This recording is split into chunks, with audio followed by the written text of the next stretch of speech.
Dismissal of J&K government employees. What the Constitution says.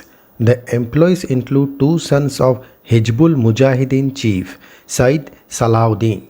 Lieutenant Governor Manoj Sinha has dismissed 11 Jammu and Kashmir government employees for alleged terror links under provisions of Article 3112C of the Constitution.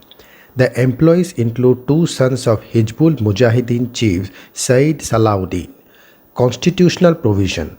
Article 311 of the Constitution deals with the dismissal, removal of reduction in rank in persons employed in civil capacities under the union or a state.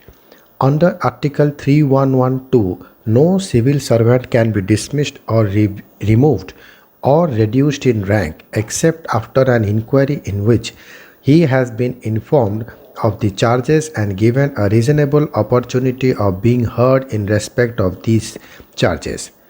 Subsection of C of the provision, however, says this clause shall not apply where the president or the governor, as the case may be, is satisfied that in the interest of the security of the state, it is not expedient to hold such inquiry. The safeguard of an inquiry also does not apply in case of conviction or on a criminal charge 3112A or where the authority is satisfied that for some reason to be recorded by that authority in writing, it is not reasonably practicable to hold such inquiry. Section 126 of the Constitution of the erstwhile state of Jammu and Kashmir too, while providing safeguard to civil servants and government employees like in Article 311 of the Indian Constitution, laid down exception under which a person could be dismissed without holding an inquiry. Identification charges.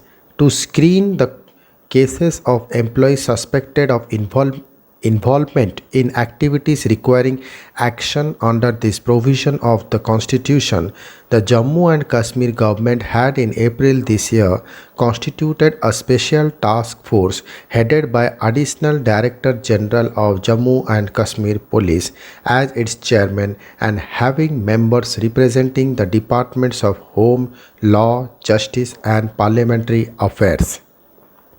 The special task force was tasked with compiling a record of such employees wherever necessary and referring it to a committee constituted by the government by an order dated July 30, 2020.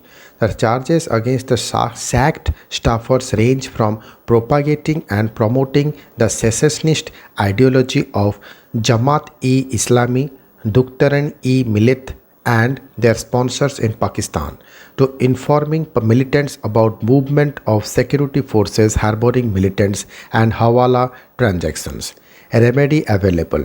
The only available remedy to a terminated employee is to challenge the government decision in the High Court. All parties Hurriyat Conference this week criticized the government's action as being whimsical and an abuse of power. The Employees Joint Action Committee in the Valley said the move goes against the spirit of law and the constitution of the country and appealed that the action be stalled. Earlier instances. In 1986, the coalition government of GM SAS National Conference and Congress in the erstwhile state of Jammu and Kashmir dismissed over a dozen employees from service on charges of challenging the sovereignty of India.